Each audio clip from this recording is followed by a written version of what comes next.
Hello students, welcome to the YouTube channel of Science Zone. My name is Suvan Pandey and this is the 7th video of chapter Electrochemistry. In previous video, we completed the concept of Faraday's law.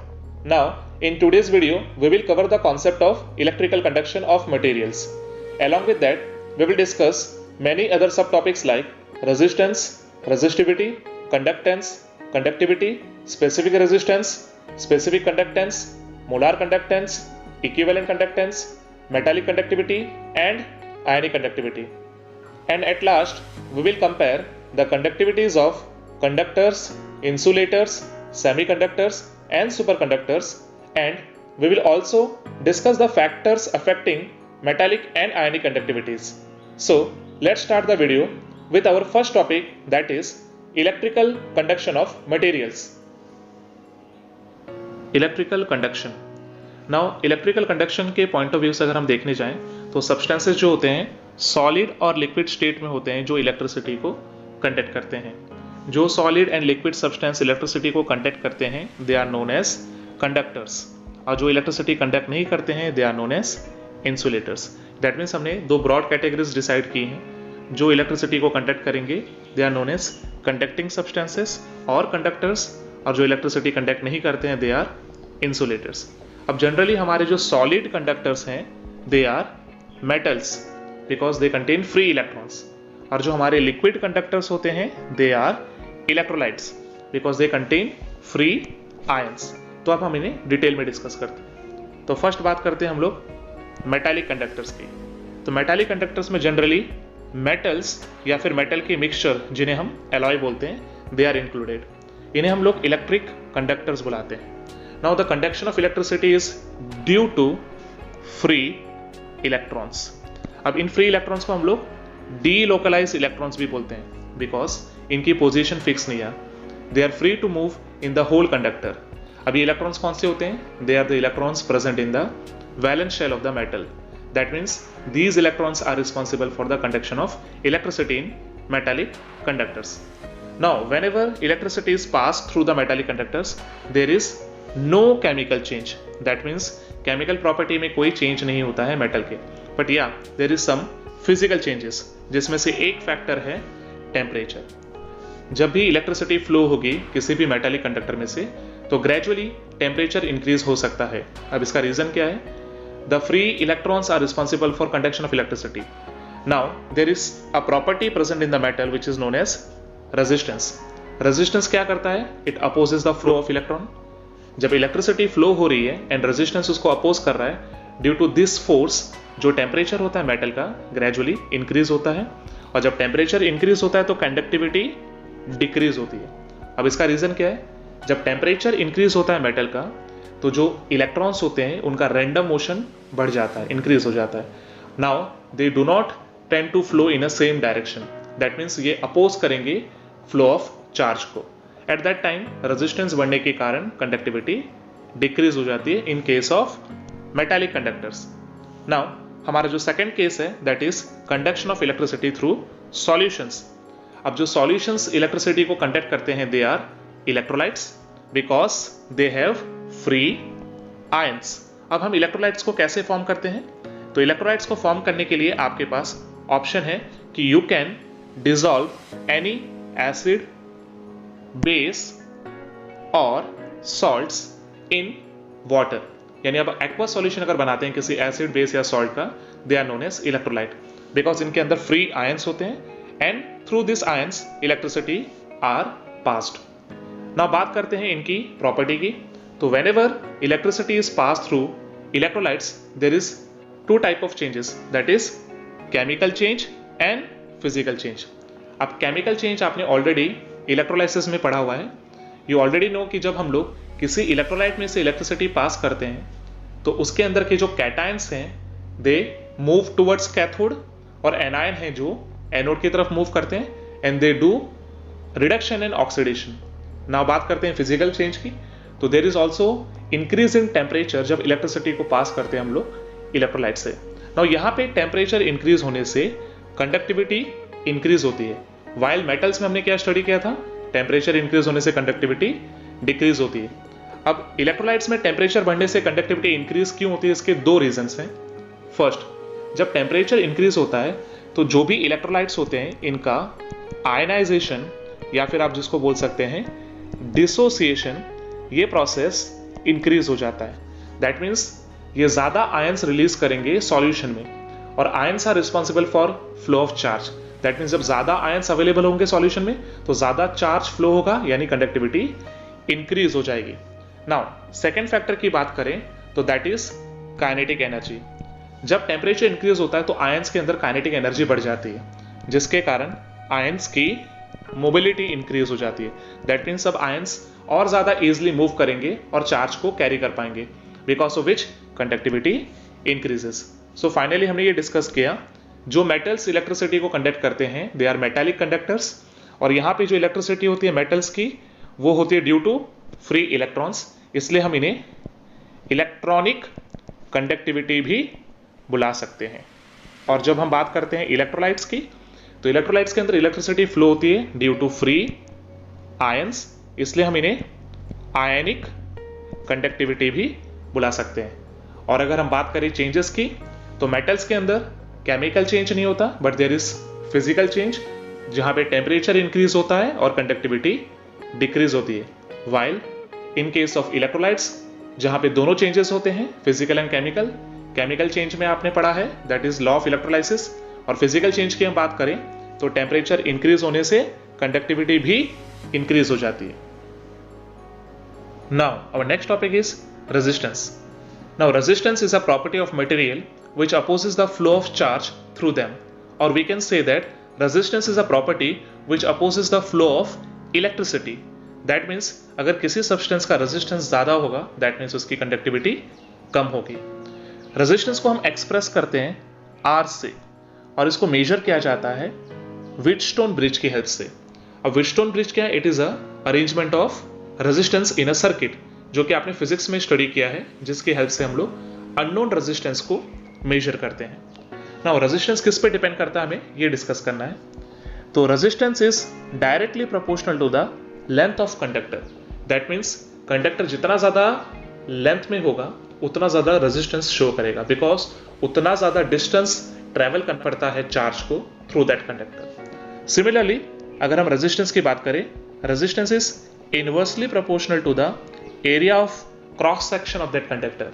That means जितना ज्यादा area of cross section होगा उतना ज्यादा available space होगा charge को flow करने के लिए। That means charge easily flow करेगा तो रेजिस्टेंस कम होगा। सो अगर हम दोनों को कंबाइन करें तो we can say that resistance is proportional to length upon area. Now अगर हम इस प्रोपोर्शनलिटी साइन को हटाएंगे तो we have to put a constant. अब ये जो कांस्टेंट है इसको हम लोग बोलते हैं rho. So we can write like this, resistance equal to rho into L by A. अब यहाँ पे जो हम रो यूज कर रहे हैं दैट इज प्रोपोर्शनलिटी कांस्टेंट, और इसे हम लोग एक्सप्रेस करते हैं as resistivity. So R means resistance and rho means resistivity. अब हम इनके यूनिट्स के बारे में डिस्कस करते हैं। तो रेजिस्टेंस का जो ऐसा यूनिट है जनरली हम उसको एक्सप्रेस करते हैं ओम से, जो कि ओमेगा है which is a Greek alphabet, जिसको हम लोग एक्सप्रेस करते हैं लाइक दिस। नाउ रेजिस्टिविटी की यूनिट क्या है? तो by the help of the formula we can derive the unit of resistivity. So formula क्या है? Resistance equals to rho into L upon A. So अगर हमें रो निकालना है तो हम क्या लिख सकते हैं? Rho equals to resistance into A upon L. अब इनकी यूनिट्स को हम लिख देते हैं। तो रेजिस्टेंस की यूनिट क्या होती है? ओम। एरिया की यूनिट क्या होती है? अगर ऐसा ही सिस्टम है तो it is metre square. Length की यूनिट क्या होती है? मीटर। सो मीटर स्क्वायर को कट करेगा तो फाइनली हमारी रो की यूनिट आएगी ओम मीटर। अगर हम ऐसा ही सिस्टम एक्सप्रेस करते हैं, या फिर जनरली अगर हम उसको एक्सप्रेस करेंगे तो we can write ohm centimetre also. So this is the resistance and resistivity of a conductor. अब जो रेजिस्टेंस है ये लेंथ एंड एरिया पे डिपेंड करता है, वाइल रेजिस्टिविटी जो है इट इज कांस्टेंट, और इसकी वैल्यू डिपेंड करती है on the nature of material. That means हर एक मटेरियल के लिए रेजिस्टिविटी की वैल्यू फिक्स है। ये किसी फिजिकल प्रॉपर्टी पे डिपेंड नहीं करता, it depends on the chemical structure of that material, that means उस मटेरियल के अंदर किस टाइप का क्रिस्टल लैटाइस है या उसके अंदर किस टाइप के वैलेंस इलेक्ट्रॉन प्रेजेंट है. So this is resistance and resistivity.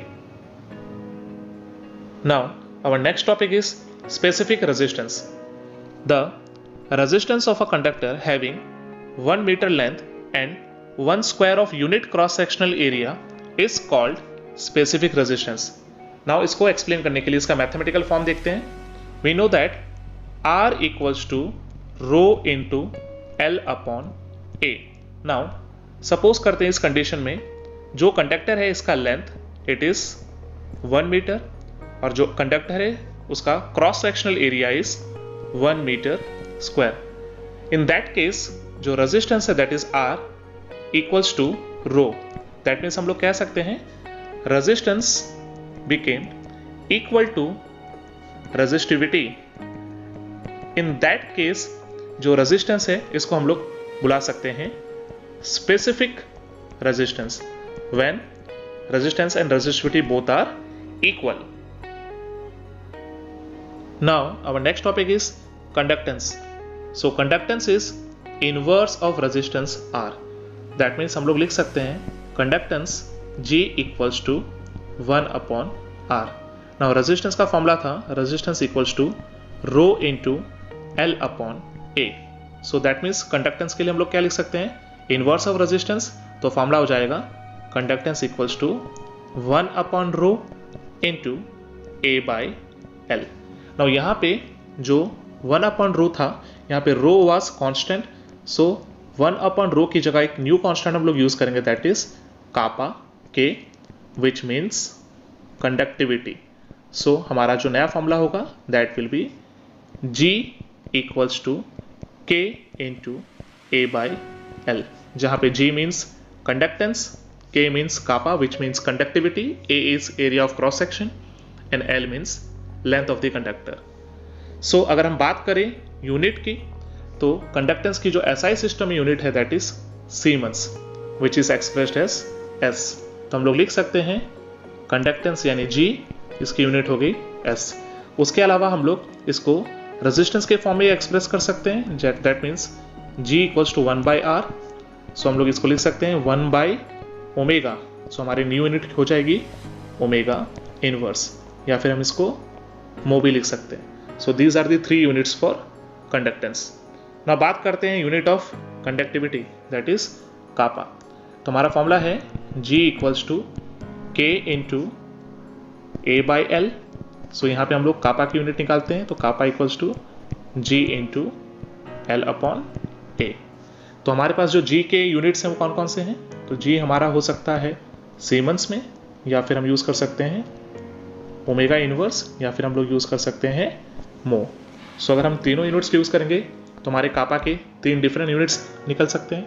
तो हम लोग यूज़ करते हैं kappa equals to G into L upon A. Now L को अगर हम बात करें तो लिखेंगे SI सिस्टम में मीटर, एरिया को लिखेंगे मीटर स्क्वायर. सो यहाँ पे मीटर बचेगा नीचे डिनोमिनेटर में. अगर हम G को यूज़ कर सकते हैं मो में तो हमारा कापा की यूनिट क्या हो जाएगी. तो कापा की यूनिट हो जाएगी मो पर मीटर. अगर हम G को यूज़ कर सकते हैं ओमेगा इनवर्स में तो हमारी जो कापा की यूनिट हो जाएगी it will be omega inverse पर मीटर. अगर हम G को यूज़ करें सीमेंस में तो हमारे कापा की यूनिट हो जाएगी siemens per metre. So these are the 3 units of kappa.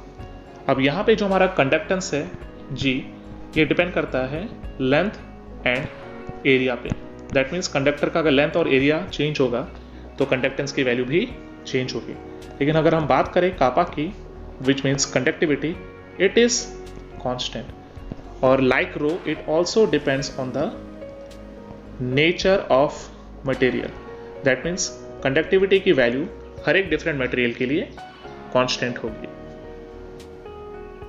Now our next topic is specific conductance. As we know that conductance G equals to kappa यानी conductivity K into A by L. Now suppose area of cross section of a conductor is 1 meter square and the length of conductor is 1 meter. In that time, G becomes equal to K. That means we can say conductance becomes equal to conductivity. At that time, this conductance is also known as specific conductance. Now, second thing, we know that kappa equals to G into L upon A.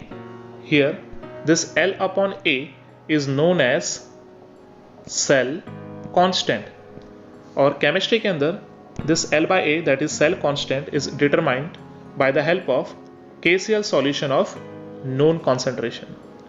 And जो value है कापा की, it depends on the nature of substance, temperature of the substance, and the pressure of that solution.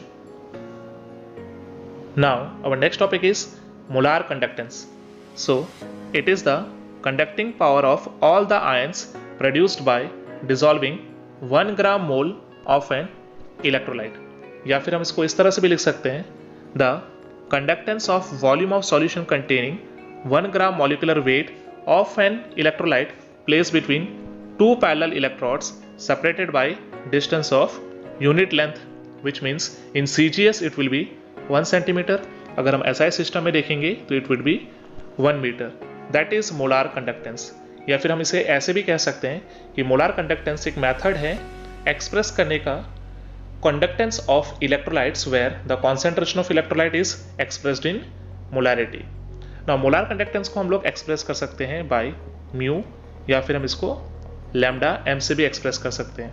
अब इसका formula क्या होता है, तो हम लिख सकते हैं म्यू इक्वल्स टू के इंटू 1000 अपॉन मोलारिटी. अब यहाँ पे जो K है दैट मीन्स कंडक्टिविटी, और हम लोग जो यहाँ 1000 यूज कर रहे हैं इसकी यूनिट हम लोग लिखेंगे सेंटीमीटर क्यूब पर litre, that is litre inverse.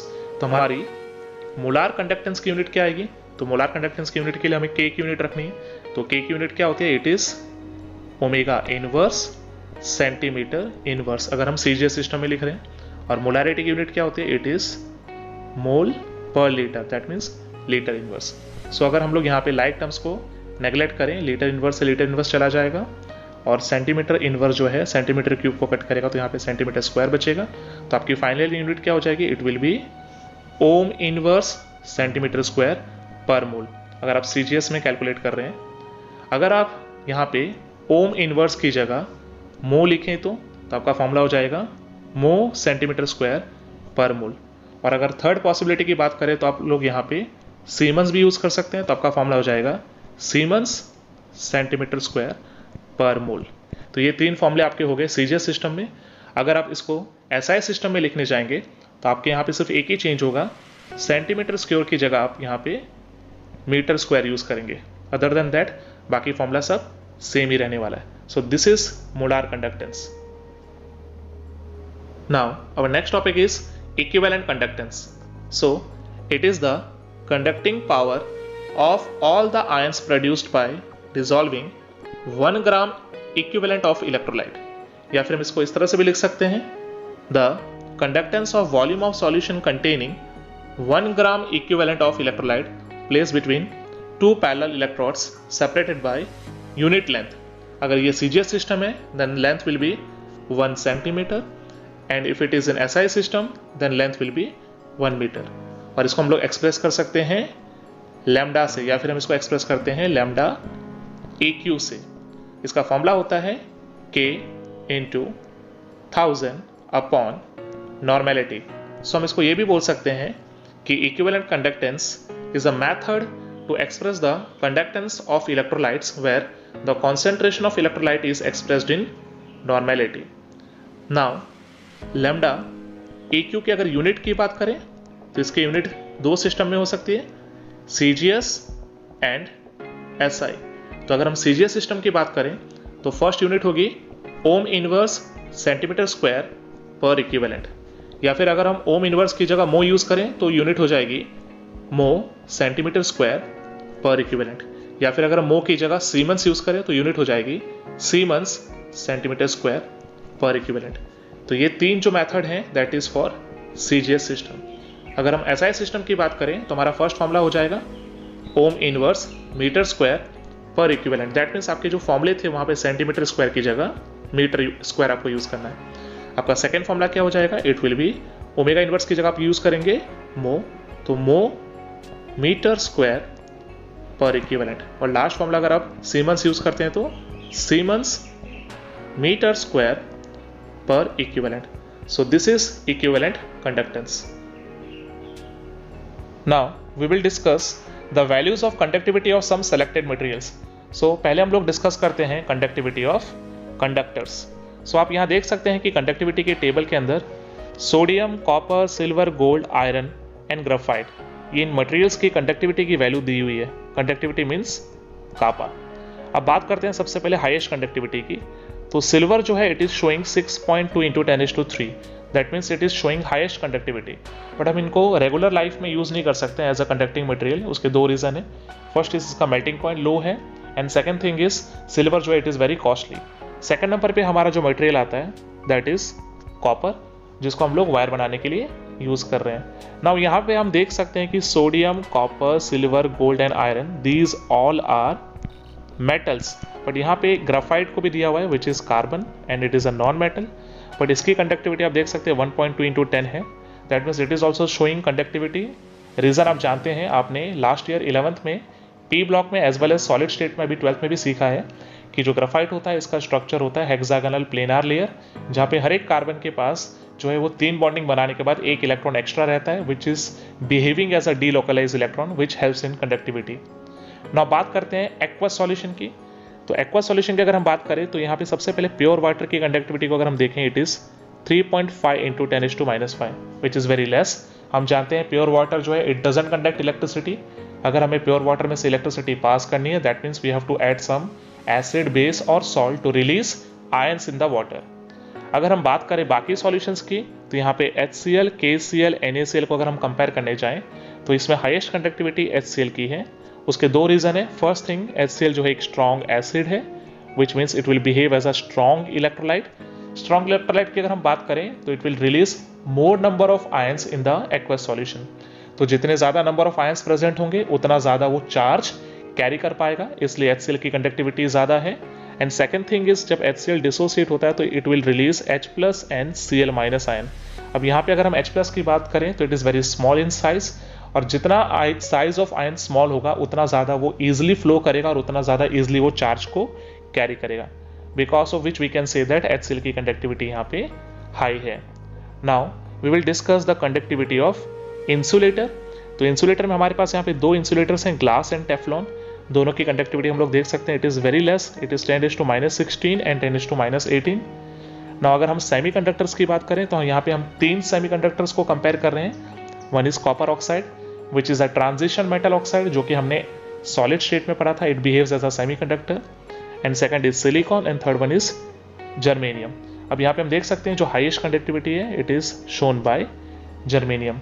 And one more thing, यहाँ पे हम लोगों ने जो कंडक्टिविटीज की वैल्यूज देखी हैं these all values are different for all materials, यानी हर एक मटेरियल की कापा की अपनी एक फिक्स वैल्यू है एंड कांस्टेंट वैल्यू है। Now our next topic is classification of substances on the basis of the magnitude of their conductivities. So हम लोग सब्सटेंसेस को 4 मेजर कैटेगरीज में क्लासीफाई कर सकते हैं।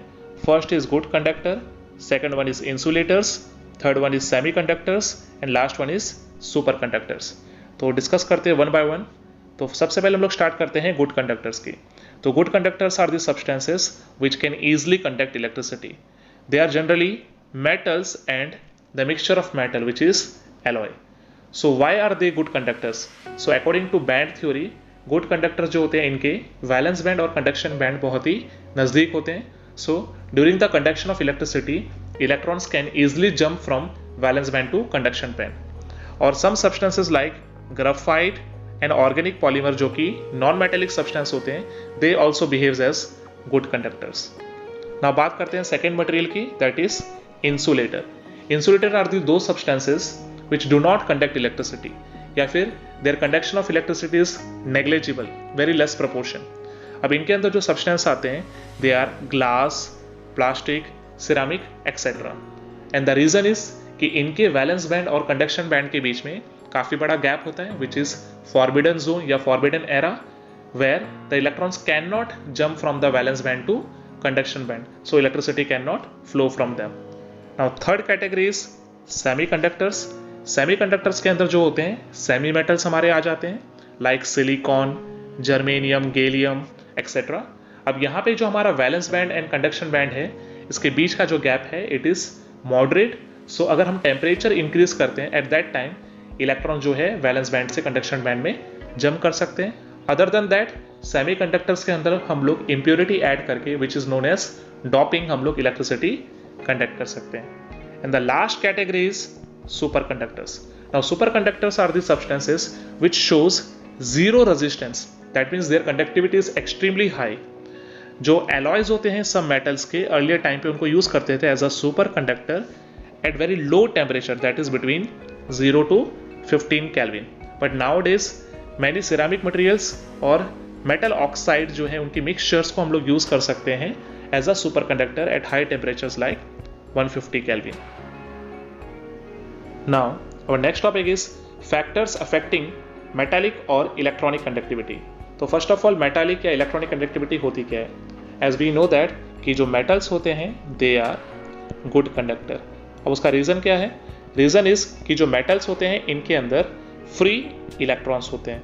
Now the reason of conduction of electricity is electron, इसलिए हम इसे electronic conductivity भी बुलाते हैं. या फिर ये मेटल्स की कंडक्टिविटी है सो हम इसको जनरली मेटालिक कंडक्टिविटी भी बोलते हैं. Now there are few factors on which this metallic conductivity depends. So first factor है the structure of metal and its characteristic. As we know that कि हर एक मेटल का अपना क्रिस्टल लैटाइस होता है, दैट मीन्स अंदर के पार्टिकल्स का एक पर्टिकुलर अरेंजमेंट होता है और उनके बीच में डिफरेंट टाइप की बॉन्डिंग्स प्रेजेंट होती है. सो हर एक डिफरेंट मटेरियल की स्ट्रक्चर एंड उसके कैरेक्टरिस्टिक पे डिपेंड करती है उसकी conductivity. Second is the number of electrons in the valence shell of atom of the metal. So according to band theory हमने स्टडी किया है कि जब भी इलेक्ट्रिसिटी फ्लो होती है तो इलेक्ट्रॉन्स वैलेंस बैंड से कंडक्शन बैंड में जंप करते हैं और for that they need energy. ये एनर्जी हम सप्लाई करते हैं in the form of EMF, that is external electromotive force. तो एज पर दी बैंड थ्योरी हम ये भी कह सकते हैं कि जितने less number of electron present होंगे वैलेंस बैंड में उतने लेस अमाउंट ऑफ एनर्जी से इलेक्ट्रॉन जंप कर पाएगा from valence band to conduction band. So we can say that कि अगर वैलेंस इलेक्ट्रॉन जितने कम होंगे कंडक्टिविटी उतनी ज़्यादा होगी. सो this is the second factor on which the conductivity of metal depends.